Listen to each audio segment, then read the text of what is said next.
आपका रमेश बिदूड़ी है, उससे पार्टी का इस्तीफा दीजिए और उसे जेल के अंदर डालिए। देश के किसान के लिए इस तरीके का शब्द का इस्तेमाल किया जाता है क्या प्रूफ है ये देश का किसान आतंकवादी है? और अगर आतंकवादी है तो आप कर क्या रहे थे? इस तरह के जो है भाषा पहले कभी किसानों के लिए इस्तेमाल होती थी, क्या आपको चेंज नजर आया? इस तरीके के नेता कभी इस देश के अंदर हुआ भी नहीं। सरकार से सिर्फ इतना ही कह रहा है कि आप अपनी मर्जी से देश बेच सकते हैं, देश का किसान अपनी मर्जी से फसल भी नहीं बेच सकता क्या? इस बात का आप जवाब दीजिए। तो आजादी दे रहे हैं किसानों को, बीजेपी वाले कह रहे हैं। आजादी तो आपने देश के, जितना आपने देश की आजादी में योगदान दिया उतना ही आप किसानों को हक दे रहे हैं आजादी का। अब आप देख लीजिए कितना योगदान था इनका देश की आजादी में, ये आप भी जानते हैं और मैं भी जानता हूँ। ये बीजेपी वाले लंबी लंबी छोड़ने में माहिर हैं, चाहे वो बीवी छोड़ने की बात हो या कांधार तक ले जाकर आतंकवादियों को छोड़ने की बात हो, दोनों में ही माहिर हैं ये लोग। आप देश के किसान की बात कर रहे हैं तो देश के किसान का मुद्दा दरअसल ऐसा है कि देश के किसान को लेकर अभी आपने देखा कि आप यूपी मौजूद है, ठीक है, यूपी के बॉर्डर का जब घेराव कर रखा है देश के किसानों ने, तो जब पूछा गया कि भाई कुछ ऐसे भी लोग हैं यहाँ जो नाम बदलने में कलाकार आदमी है, आपको पता ही है, तो उनसे पूछा गया कि भाई ठंड में किसान मर रहा है, किसान के लिए क्या करा जाए, तो वो कह रहे हैं कि कोई दिक्कत नहीं है, दिसंबर का नाम बदल के आप जून कर दो, उनके लिए गर्मी हो जाएगी। इन्हों की आदत इतनी खराब है कि अगर जूते का नाम बदल के आइसक्रीम रख दिया जाए तो उसे भी ये चाटने लगेंगे। इतनी बुरी हालत हो चुकी है देश के अंदर। आप देश के अंदर देश के किसान के लिए बात कीजिए, उसके हित के लिए बात कीजिए। आपने देश के किसान के लिए क्या हित करा है? ठीक है, अब मसला ये भी है क्योंकि सरकार जहाँ जो प्रधानमंत्री मोदी जी है जिस तरीके से बातचीत कर रहे हैं, नरम व्यवहार दिखाने की कोशिश कर रहे हैं लगातार, लेकिन अब बीजेपी का बाकी नेता है रमेश बिदूड़ी का बयान आप देख लीजिए, जिस तरीके से उन्होंने गाली देने का काम किया किसानों को, जो भाषा उन्होंने इस्तेमाल की है उसको जो है बोल भी नहीं सकते हैं कैमरे पे। उधर जो है बिहार के जो कृषि मंत्री वो कह रहे तो दलाल है, किसान ही नहीं है। कैसे आप देख रहे हैं, क्या इस तरह से जो है सुलझेड़ा हो पाएगा? वो तो किसान ही मानने को तैयार नहीं है, तो समाधान कैसे? रमेश जैसे नेताओं की जिन्हों की आपने बात करी, उन्हों के संस्कार झलकते हैं उनकी भाषा के अंदर कि उन्हों के घर परिवार में किस तरीके के संस्कार हैं। घर परिवार में बहन बेटियां भी हैं उनके, और अगर नहीं होंगी तो ही वो ऐसे शब्दों का इस्तेमाल करते हैं। क्या घर परिवार में भी ऐसे शब्दों का इस्तेमाल करते हैं जो शब्द का इस्तेमाल देश के किसान के लिए कर रहे हैं? ऐसे ही लोगों को बीजेपी ढूंढ के लाई है क्या? बीजेपी ऐसे ही लोगों को तराशती है जो कौन बलात्कारी है, कौन गाली देने में माहिर है, कौन आप देखिए कि देश से बदतमीजी करने में माहिर है, कौन देश को गलत बोलने में माहिर है। ऐसे ही लोगों का चयन देश की भारतीय जुमला पार्टी करती है। कृषि मंत्री किसान को दलाल बता रहे हैं बिहार वाले, तो ये लोग दलाली में माहिर हैं, तो ये अंबानी अडानी के दलाल है। कोई आप देखिए कि इनका मतलब क्या है। ये एजेंट हैं बीजेपी वाले, सारे एजेंट हैं, तो ये किसानों को भी एजेंट समझ रहे हैं। इन्हों का तो यही रहता है कि अपनी भाजपा की रैली हुई तो 100-100 200 रुपए में लोगों को बटोर लिया, तो ये समझ रहे हैं कि किसान भी ऐसे ही आया हुआ है। ये देश का किसान है, अगर आपका पेट भरना जानता है तो आपको भूख से मारना भी जानता है। आप देश के किसान को जल्द से जल्द उसके घर भेजने की बात करिए। ये उल्टी सीधी और बकवास वाली बातों में समय व्यर्थ करना बिल्कुल बेकार है। क्या आपको लग रहा है, क्योंकि सरकार कह रही है हम तो बातचीत करने के लिए तैयार है, हमें डेट बताएं हम बात करेंगे। आपको एक बात बताइए, आपको किसी ने, गुरुद्वारे वाले ने, रकाबगंज वाले ने, जिस गुरुद्वारे में प्रधानमंत्री जी गए, उसने उनको डेट दी थी क्या कि आप इस गुरुद्वारे में इस तारीख को आइए? वहां जाने के लिए कोई डेट नहीं मिली ना। यहाँ पर हर व्यक्ति आ रहा है, आपको आने को मना कौन कर रहा है? जो आपको बॉर्डर आपके घर से नजदीक लगे, प्रधानमंत्री जी आइए और देश के किसानों से जन संवाद कीजिए। विज्ञान भवन में बातचीत करें, जैसे पहले बातचीत चल रही थी, जो डेडलॉक की स्थिति है वो खत्म होनी चाहिए, बातचीत शुरू हो फिर से। अच्छा, तो आप अपना चुनावी प्रचार जो है वो विज्ञान भवन में, कृषि भवन में क्यों नहीं कर लेते? क्यों आपको चुनावी प्रचार करने के लिए वहाँ बिहार में जनसभा करनी पड़ती है, रामलीला मैदान में जनसभाएं करनी पड़ती है बड़ी बड़ी? आप क्यों यहाँ जनसभाएं नहीं कर लेते? जब आप चुनावी प्रचार करने के लिए किसी बड़े मैदान में, बड़े ग्राउंड में आ सकते हैं, आपका गृह मंत्री घर घर जाकर पर्चे बांट सकता है, तो देश के किसान से जनसंवाद करने में कैसी आपत्ति? Very good. आप देखिए सर्दी के समय में अगर आप गुरुद्वारे की बात करें तो ये लोगों को आक्रोश जताने का तरीका है। गुरुद्वारे में अगर आप सर्दी में जाते हैं तो आपको वहां पर जूट का कालीन बिछा हुआ नजर आता है, लेकिन जब प्रधानमंत्री जी गए वहां पर तो जूट का कालीन भी नहीं बिछा हुआ था।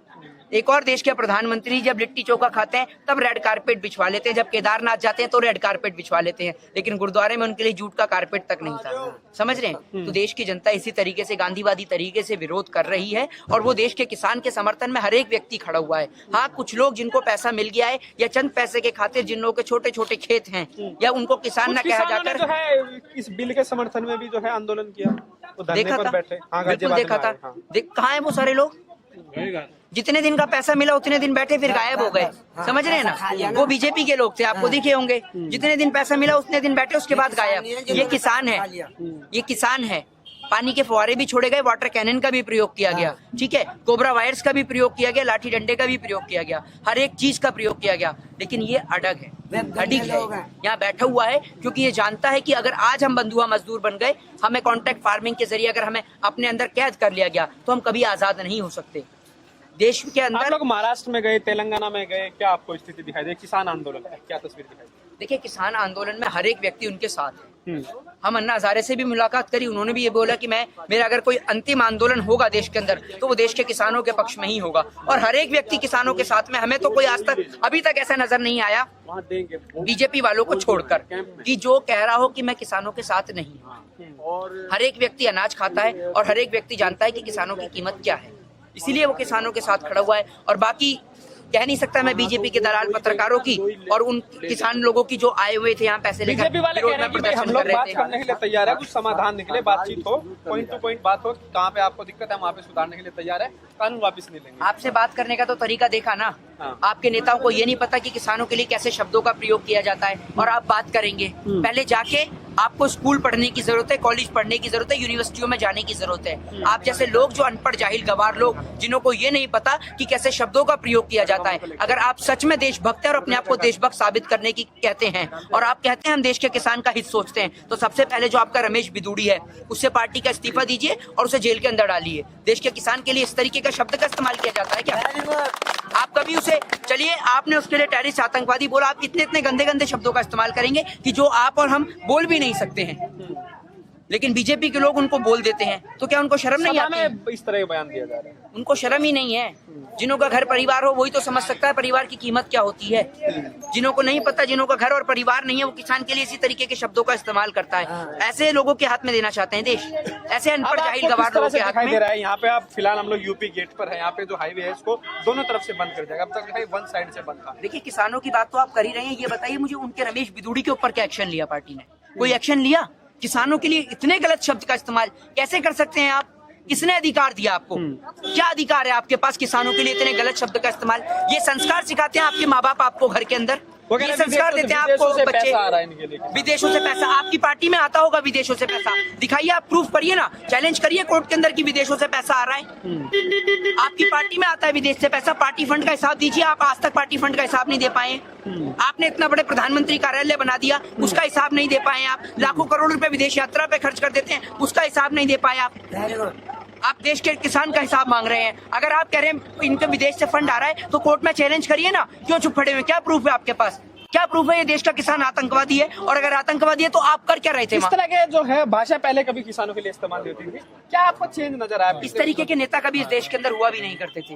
ये अभी कुछ साल पहले ही आए हैं, ऐसा नहीं है हमारे देश के अंदर बीजेपी पहले नहीं थी, पहले भी बहुत अच्छे अच्छे नेता थे। यहाँ कोई सरकार का या किसी पार्टी का विरोध करने की बात नहीं है। भाजपा में पहले भी अच्छे नेता रहे हैं और भी अन्य दलों में रहे, लेकिन किसानों के लिए इस तरीके का शब्दों का इस्तेमाल करना नहीं करा। आपके लिए और मेरे लिए और इस देश के लिए बहुत शर्मसार ये बात है।